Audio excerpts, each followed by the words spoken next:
আসসালামু আলাইকুম, welcome back to my channel MS cooking house. কেমন আছেন সবাই? আশা করছি আল্লাহর রহমতে অনেক বেশি ভালো আছেন। আমিও ভালো আছি আলহামদুলিল্লাহ।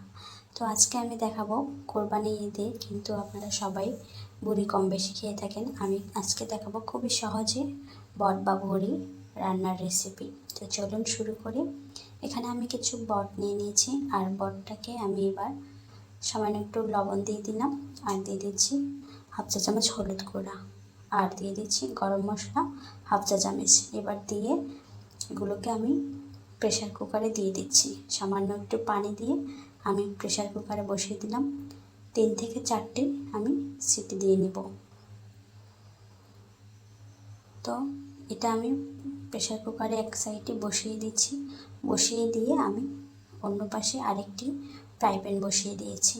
ফ্রাই প্যান বসিয়ে দিয়ে এখানে পরিমাণ মতো দিয়ে দিচ্ছি রান্নার তেল। তো তেলটাকে আমি ভালো মতো গরম করে নিচ্ছি।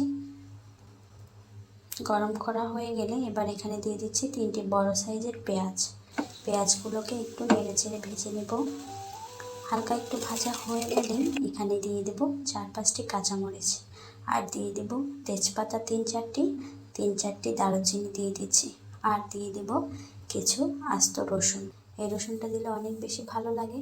আপনারা চাইলে কিন্তু হাতের কাছে যে কোনোটাই দিতে পারেন। আমি এখানে দেশি রসুন ব্যবহার করেছি, আবার চাইলে কিন্তু স্কিপও করতে পারেন। নেড়ে চেড়ে ভেজে নিচ্ছি। হালকা একটু ব্রাউন কালার হয়ে গেলে এবার আমি আগে থেকে সিদ্ধ করে রাখা বটগুলো ধীরে ধীরে দিয়ে দিচ্ছি এই পেঁয়াজের মধ্যে। একটু পানি ছিল, পানিটা সকল আমি দিয়ে দিচ্ছি। এবার দিয়ে দিচ্ছি 1 চা চামচ আদা বাটা, আর 1 চা চামচ রসুন বাটা, আর দিয়ে দিচ্ছি 1 চা চামচ মরিচ গুঁড়া। এতে করে ঝালটা আরও একটু বেশি হবে, খেতে কিন্তু অনেক বেশি ভালো লাগবে। আপনারা চাইলে শুধু কাঁচা মরিচটা ব্যবহার করতে পারেন। তো আমি সবগুলো আবার ভালো করে ভুনা করে নিচ্ছি। খুব সুন্দরভাবে কষিয়ে নিচ্ছি। তো মশলাটা পরে দেওয়ার কারণ হচ্ছে আগে দিলে অনেকটা নরম হয়ে যায় আর পোড়া পোড়া হয়ে যায়, তো সেজন্য আমি পরে দিয়েছি।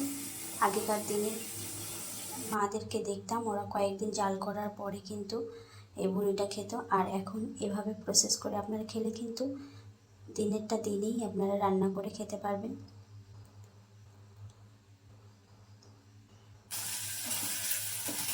তো খুব সুন্দরভাবে এই যে আমি ভুনা করে কষিয়ে নিয়েছি। কষাতে কষাতে কিন্তু এটার থেকে তেল ছাড়বে, আর তেল দিয়ে কিন্তু ভাজা ভাজা হয়ে যাবে। আমার কাছে এভাবে ভাজা ভাজা করে খেলে কিন্তু ভীষণ মজা লাগে। এটা কিন্তু খিচুড়ি বা গরম ভাতের সাথে খুব জমে যাবে। এভাবে আপনারা রান্না করে দেখবেন, অনেক বেশি মজার হবে। তো আমার ভিডিওটি যদি আপনাদের একটুও ভালো লাগে প্লিজ চ্যানেলটিকে সাবস্ক্রাইব করবেন, পাশে থাকা নোটিফিকেশন বেলটা অবশ্যই অন করে দিবেন। এতে করে আমি ভিডিও দেওয়ার সাথে সাথেই নোটিফিকেশন চলে যাবে আপনার কাছে। তো কেমন লাগলো বন্ধুরা আজকের এই ভিডিওটি? আশা করছি অনেক বেশি ভালো লেগেছে। ভালো লাগলে প্লিজ আমার সাথেই থাকবেন। দেখতে পাচ্ছেন এবার ভালো মতো উল্টে পাল্টে ভালো করে ভেজে নিয়েছি। এই পর্যায়ে নাড়াটা কিন্তু একদমই বন্ধ করা যাবে না, কারণ এই পর্যায়ে কিন্তু লেগে যাওয়ার সম্ভাবনা আছে। তো উল্টে পাল্টে আমি ভালো করে লাল লাল করে ভেজে নিয়েছি। আমার খুবই ভাজাটা কিন্তু হয়ে গেছে। তো আজ এই পর্যন্ত। আল্লাহ।